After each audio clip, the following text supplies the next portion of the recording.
My name is Dr. Ian Hersh. I'm a foot and ankle surgeon. I chose to become a doctor. I grew up in a medical family. My dad teaches at the University of Pennsylvania School of Dental Medicine. My mom was a pharmacist, now retired, in the hospital system. I think for me it was always in my blood, and then as time went on, I just found it, I could work with my hands, I could be with people, and also played a lot of sports growing up, so I kind of liked the competitive nature of always trying to prepare and be the best at what my craft is.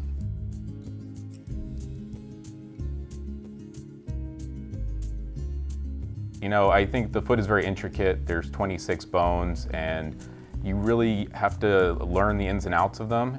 It's not one big bone, it's not two big bones. There's a lot going on, tons of ligaments, tendons, and it's really intricate. And for me, it's almost like putting together a puzzle, figuring it out, and there's satisfaction, in getting it perfect and seeing the results firsthand.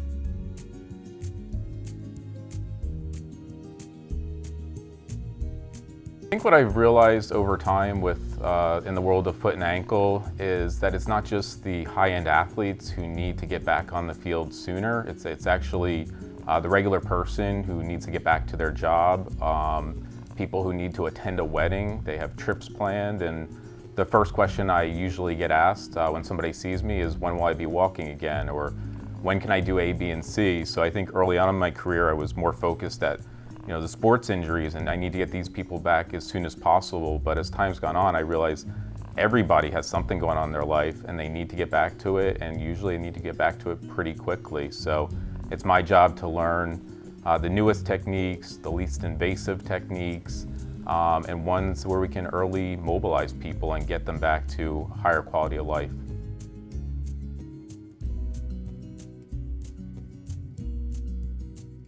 As far as my training goes, I did my undergraduate at Franklin and Marshall College in Pennsylvania. From there I went on to Temple University School of Podiatric Medicine. And then after that, I did a surgical reconstructive foot and ankle residency in Northeast Philadelphia at Jefferson Health Hospital. I think it's there that really cultivated who I am today. Being in a trauma center in Northeast Philadelphia, we had lots and lots of injuries, whether they were industrial, coming off the highway. And I think being exposed to the very worst and also seeing those turn into some of the very best results really cultivated me into being able to deal with almost any foot and ankle problem, having a comfort level that I don't think all people have.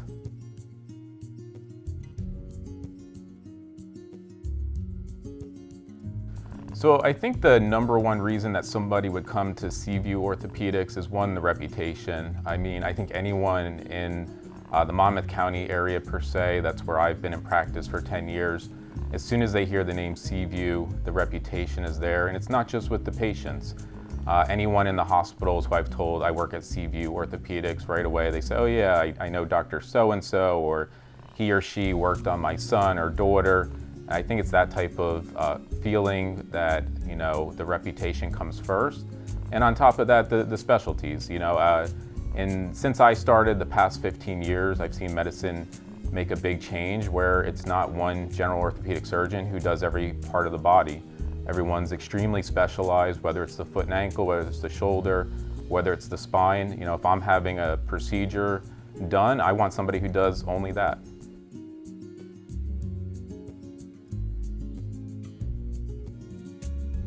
Yeah, so I think the most rewarding part of what I do is really getting to know not only the patients, but their families. I often say that the best referral comes from a patient. It's not from a doctor.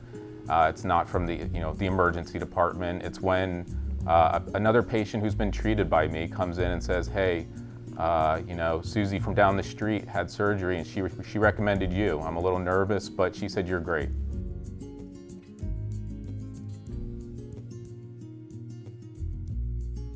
When a patient comes in to see me, the first thing they can expect is a really thorough exam as well as treatment options. There's not only one option for treating a problem, there's often 3, 4, 5. And it's kind of my job to give you the pluses and minuses of different treatment, whether it's conservative, whether it's surgical, and tell you, which is probably the best for your lifestyle.